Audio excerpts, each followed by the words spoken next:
So I went down the lockup earlier on and I came across this.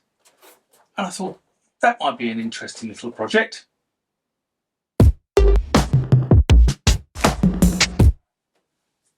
So given I'm a hardware man by trade, and you probably know that if you watch the channel on a regular basis, what am I doing with this? Well, I'll tell you where did this come from. So this was donated to the channel by my good friend Gary.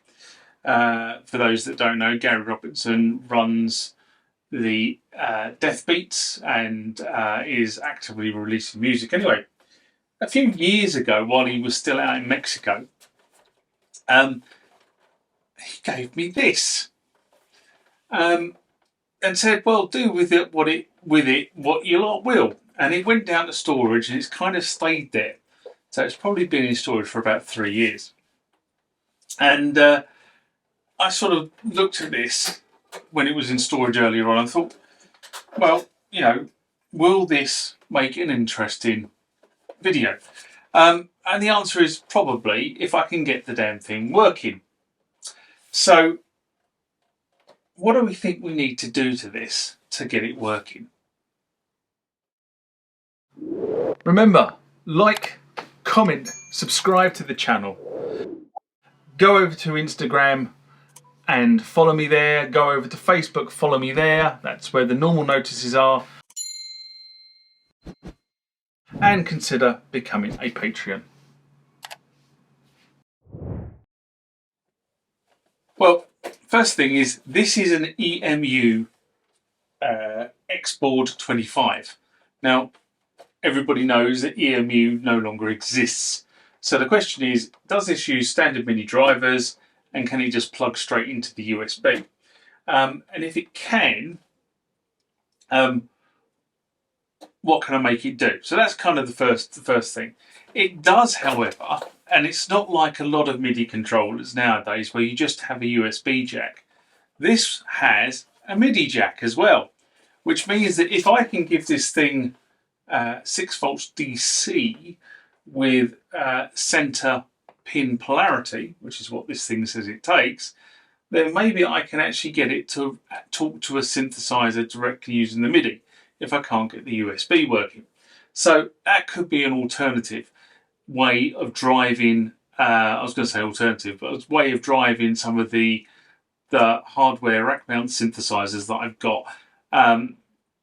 Might be a little bit easier than kind of trying to route the whole thing through MIDI from one of the big keyboards if I'm just trying to do something quickly. So we'll try and get that working. If we can get this working, and it does take batteries, although I'm not quite sure, I mean, I can actually power this up by batteries. I haven't tried it, so maybe that's another thing we'll try and see if the batteries work. I've got no reason to think the batteries won't work, and the great thing about this is it actually comes complete with battery cover, which a lot of things that have batteries of this sort of age don't. It is missing a foot. There's a foot that needs to go on here, so I'll probably take all the feet off and put brand new feet on there because they don't cost an awful lot, a few pounds on that. I say a few pounds, they actually cost peanuts, but in order to buy them on Amazon it cost a few pounds or something like that just to get 4 of those. So that's that. I have been playing around with the buttons. There's a lot of resistance there. It's not springing back as it should be, and that seems a little bit stiff. So maybe we just need to look at those. I've got no idea what all the knobs and buttons do on this, so I need to go and see if I can find a user manual for it. So that's kind of all the key bits and bobs.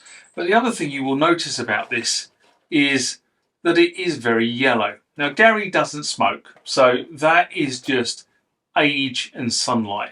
So maybe one of the things we try and do is we crack this open, we take all these keys off, and they do need a little bit of work.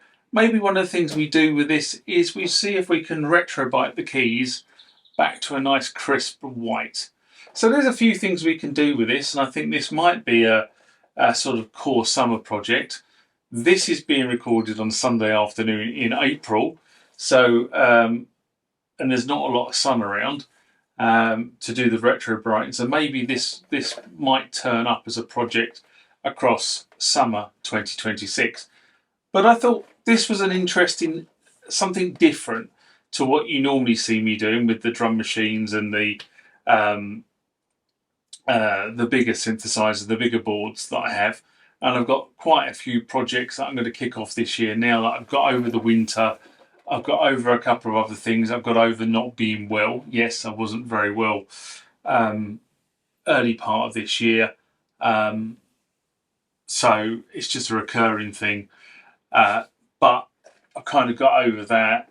I kind of got my head together again now. So I'm spending more time playing than looking at keyboards, which is kind of what happened over the winter when I wasn't feeling brilliant.